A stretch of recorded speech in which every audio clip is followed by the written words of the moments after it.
Carretera. Llevaba 6 horas conduciendo cuando se le ocurrió, por primera vez en semanas, que quizá no sería bien recibido en la fiesta, y al verlo todos recordarían algo: la visión o el relato de la visión de dos cuerpos desnudos, la visión o el relato del desastre, del amor o de lo que algún momento pudo serlo. Todo eso había sido hace mucho, en las postrimerías de la adolescencia. No se veían hace casi 8 años. En esos casi 8 años sin contacto, el primero, la invitación lujosa y fría de pocas semanas atrás, la vida, su rígida y agobiadora marcha silenciosa. Le faltaban unas 3 horas para llegar, calculando el tiempo que demoraría en encontrar la iglesia. Quitó el disco que tenía puesto y apretó el buscador de estaciones. Hizo que se detuviera en una donde sonaba una cumbia, sujetando con firmeza el volante. Cerró los ojos y contó hasta 10. Los abrió, volvió a cerrarlos, contó hasta 15, los abrió. Era un juego peligroso pero fascinante. Mientras más rápido, y en ese momento iba a más de 100, tanto mejor. Mientras más llena la carretera, mejor. ¿Qué le diría? ¿Qué sentiría viéndola? ¿El futuro marido había tenido noticias de él? ¿Por qué lo invitaron? ¿Como señal de que el pasado ahora sí estaba muerto? ¿Lo estaba?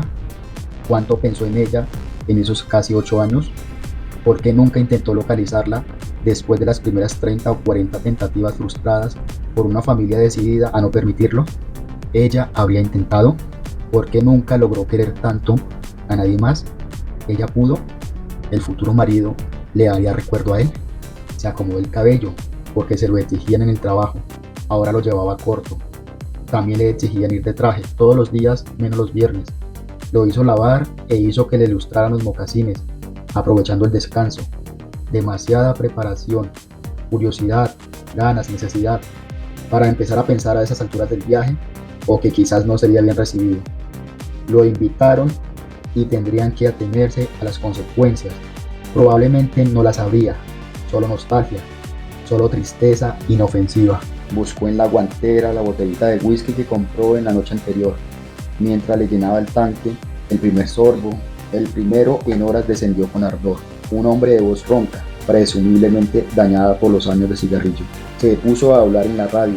Saludó a todos los que aún estarían rodando en la noche.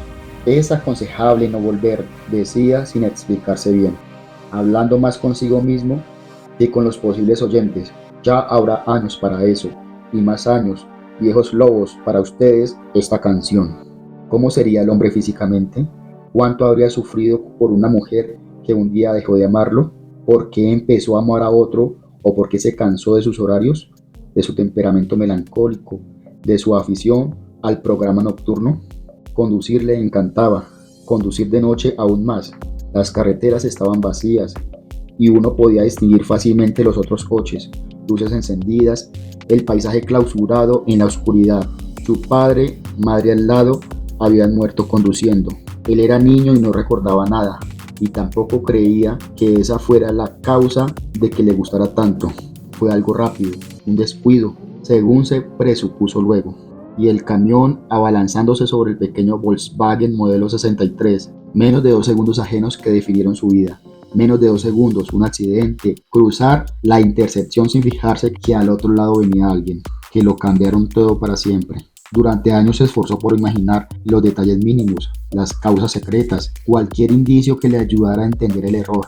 En ese tiempo también se empeñó en recobrar a sus padres, forzando la memoria, ayudándola con fotografías, a excepción de una tarde en un balneario que no sabía dónde estaba y tal vez que ya no existía, un balneario que buscó infatigablemente hasta cumplir los 16, y un par de tardes en las que sus padres y él aparecían duchándose juntos, una familia entera y desnuda bajo el agua tibia. Lo demás se había perdido, absolutamente todo, incluso lo que vino inmediatamente después: el velorio con ataúdes cerrados, ocultando los restos de cuerpos desfigurados, irreconocibles, la caravana hacia el cementerio, el funeral donde debió hacer de personaje principal el huérfano reciente. En muchos momentos de su vida, más de lo que había imaginado, deseó haber estado con ellos ese día. La pareja celebraba 10 años de casados e iba de viaje festejando. Él tenía solo 6 años y lo dejaron donde tía Lucía, hermana menor de su madre. A partir de entonces, nunca volvió a casa. Casa dejó de existir. Casa todavía no se había terminado de pagar y fue embargada. Casa fue derruida y construyeron en su lugar un edificio muy alto.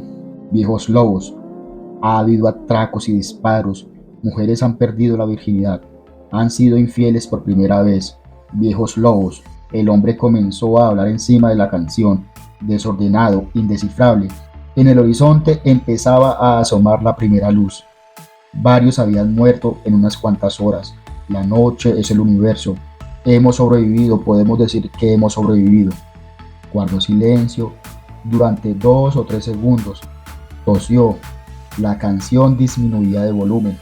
Ahí les va otra, dijo al fin, por las ganas de seguir vivos. Divisó una población, cientos de lucecitas encendidas, aunque todos durmieran. No sabía el nombre, no se le ocurría cuál podía ser. No recordaba que a esa altura de la carretera hubiera una tan grande. Cogió la botella de whisky y bebió. Un batallón líquido abriéndose espacio, arañando, hiriendo, fue acercándose. Estaba fascinado. ¿Habría hecho un mal desvío en algún momento? Acercó el coche a una cantina abierta, anunciada por un cartel enorme. Decidió bajarse y descansar. En los 30 pasos que dio hasta la puerta del lugar, pudo darse cuenta de que se trataba de un pueblo menos pobre que la mayoría de los anteriores, todos anclados al borde de la carretera. Había luces de neón y varios coches aparcados en las aceras desiertas. Había también, lejos pero visible, una gasolinera inmensa.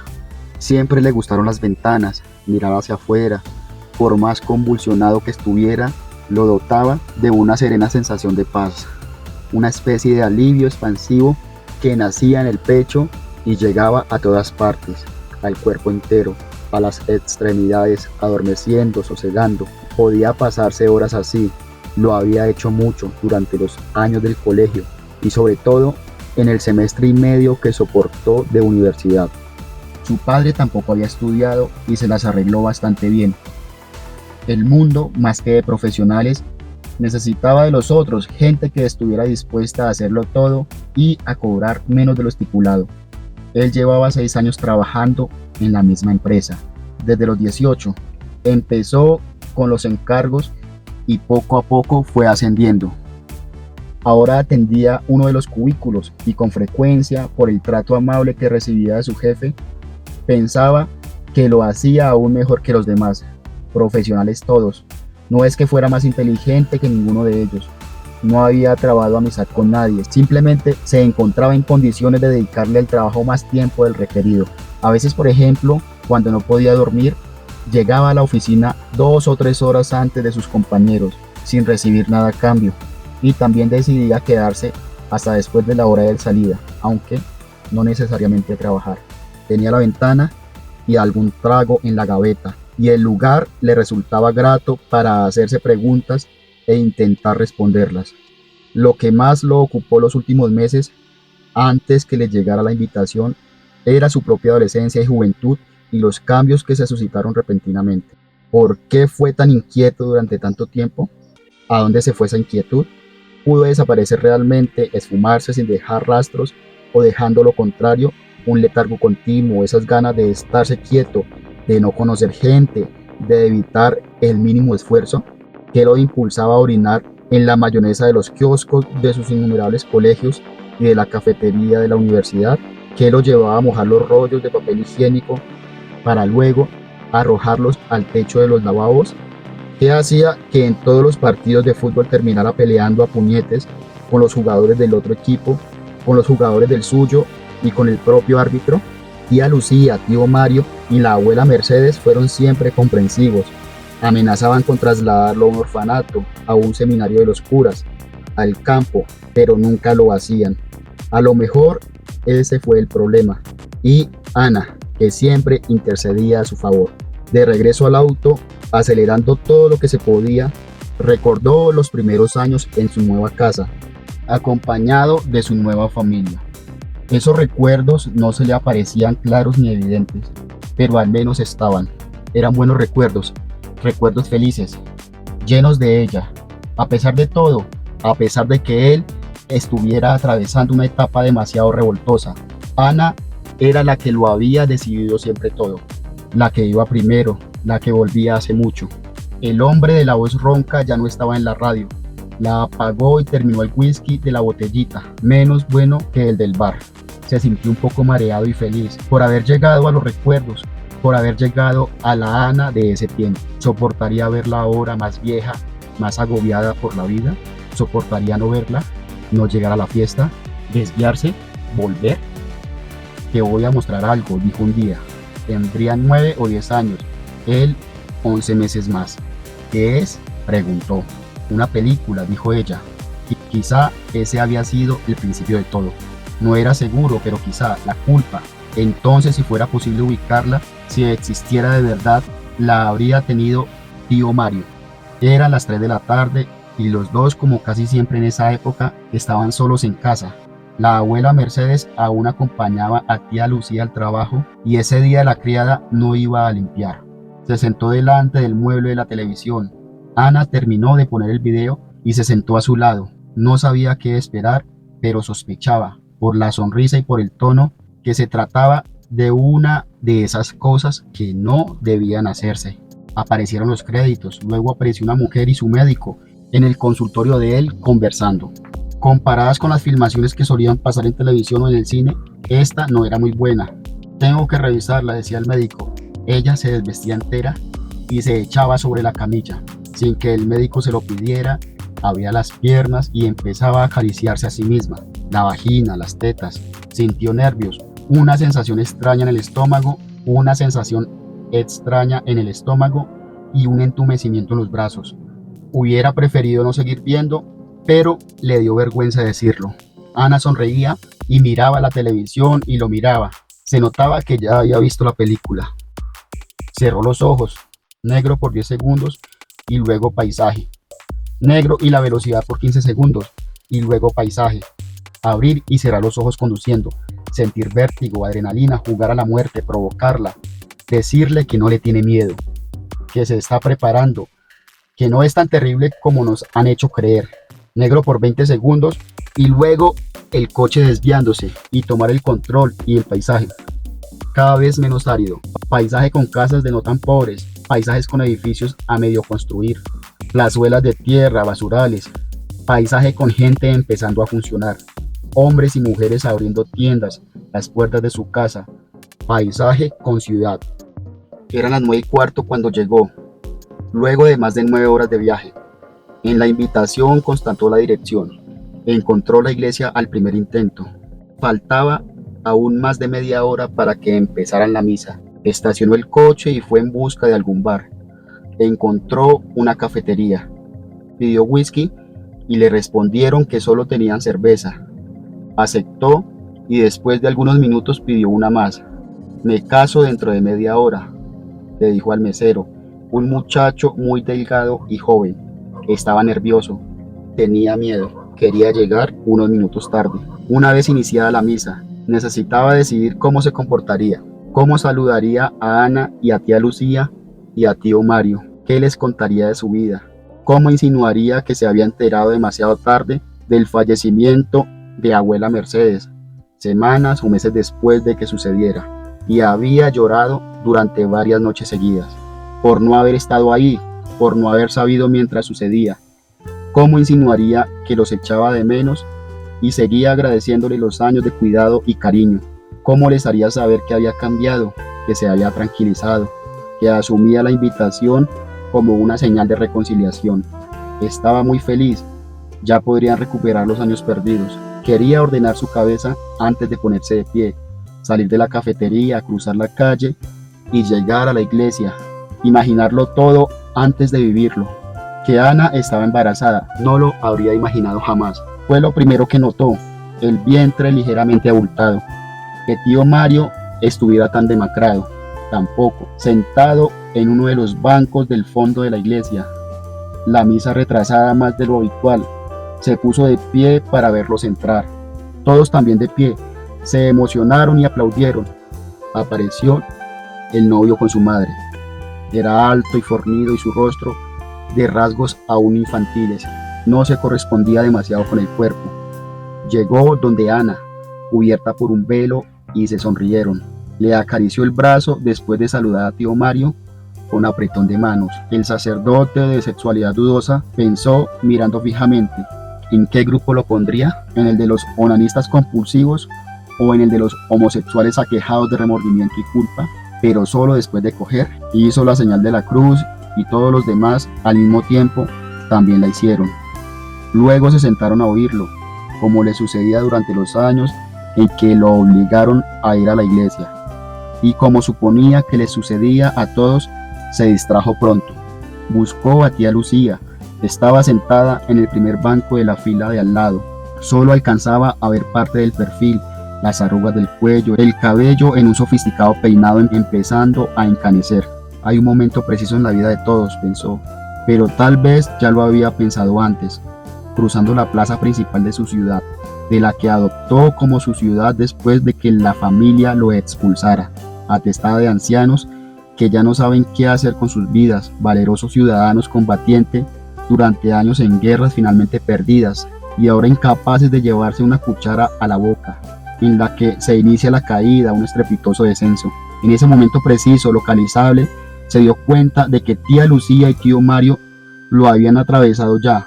Se les notaba, no podía no notárseles.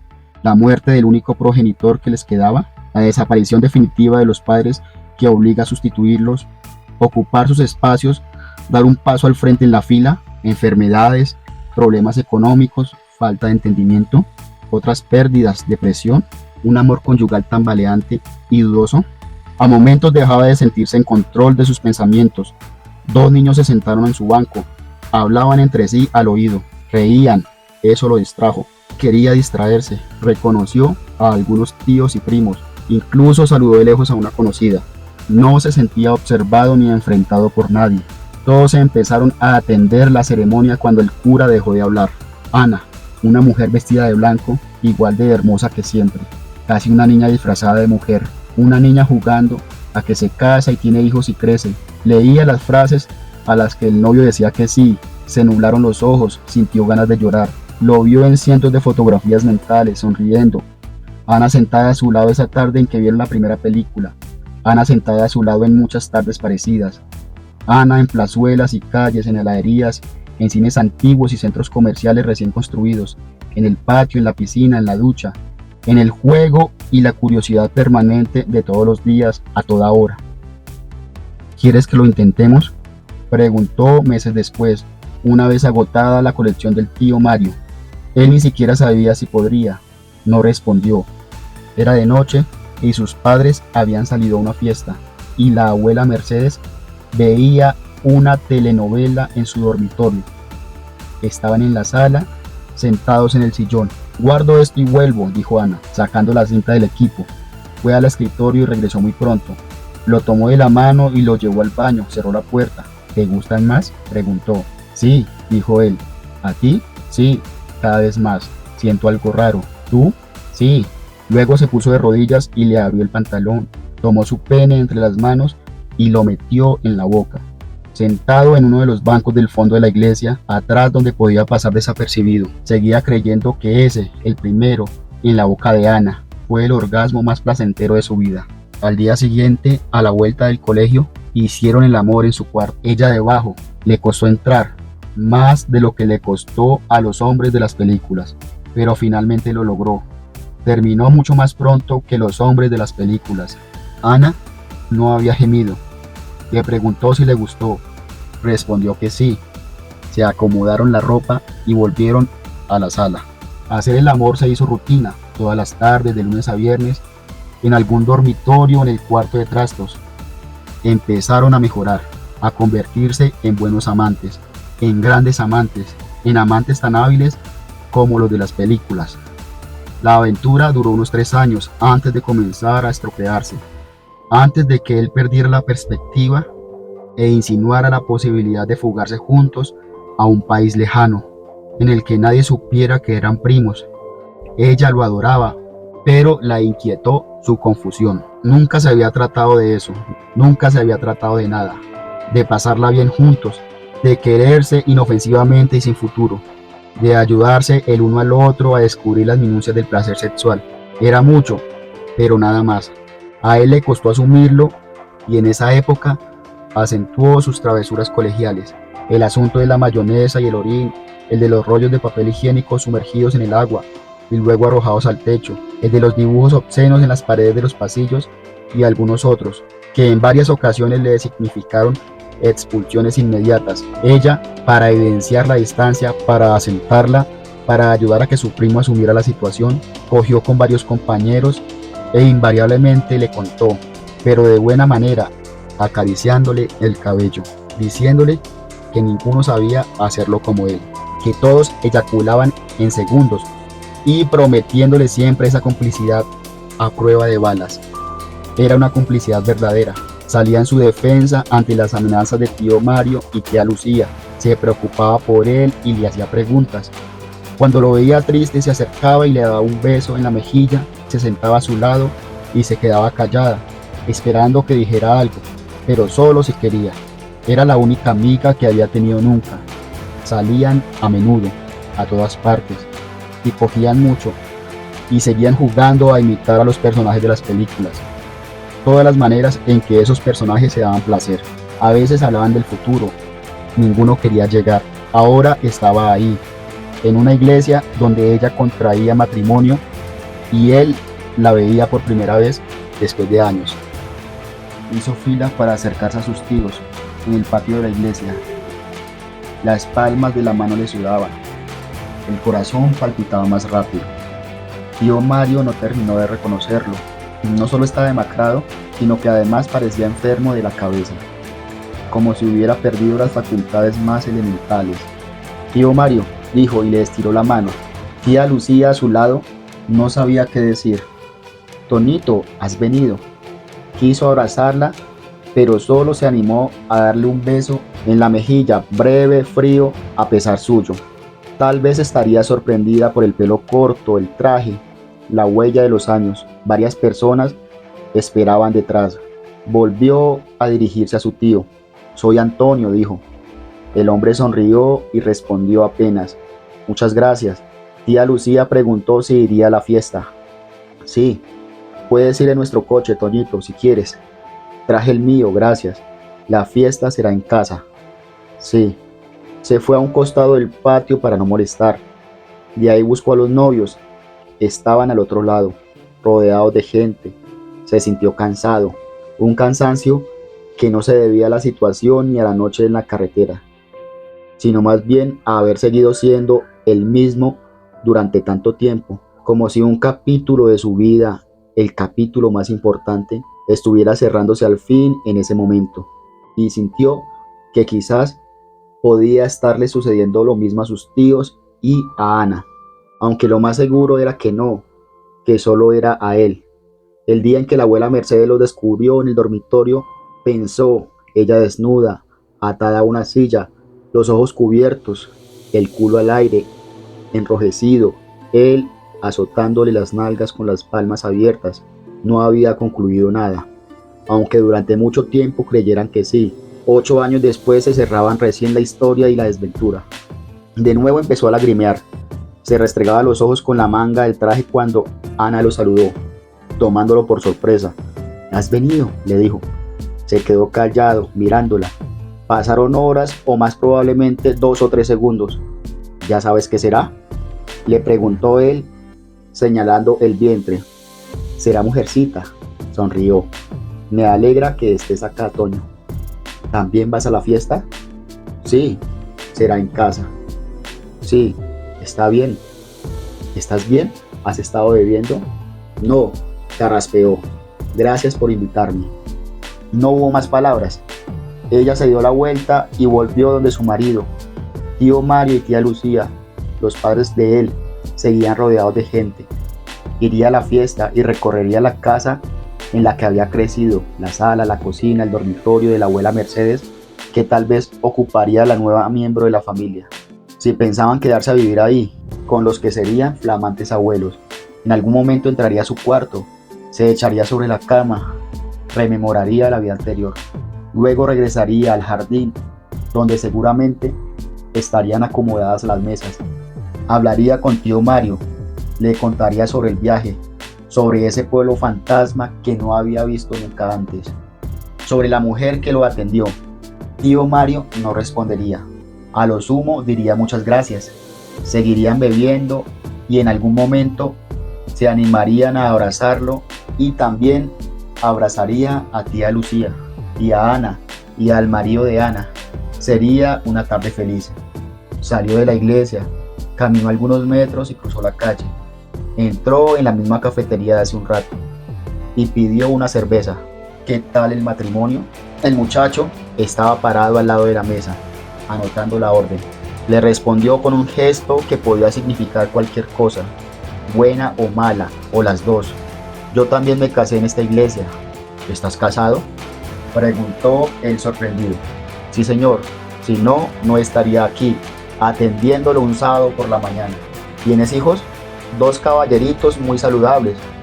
Pensó en decirle que los quisiera mucho, que se cuidara de no decepcionarlos jamás, de ninguna forma, pero se quedó callado. Por el ventanal vio a la gente empezando a salir de la iglesia. Ahora mismo le traigo la cerveza, dijo el mesero, y se dio la vuelta y desapareció.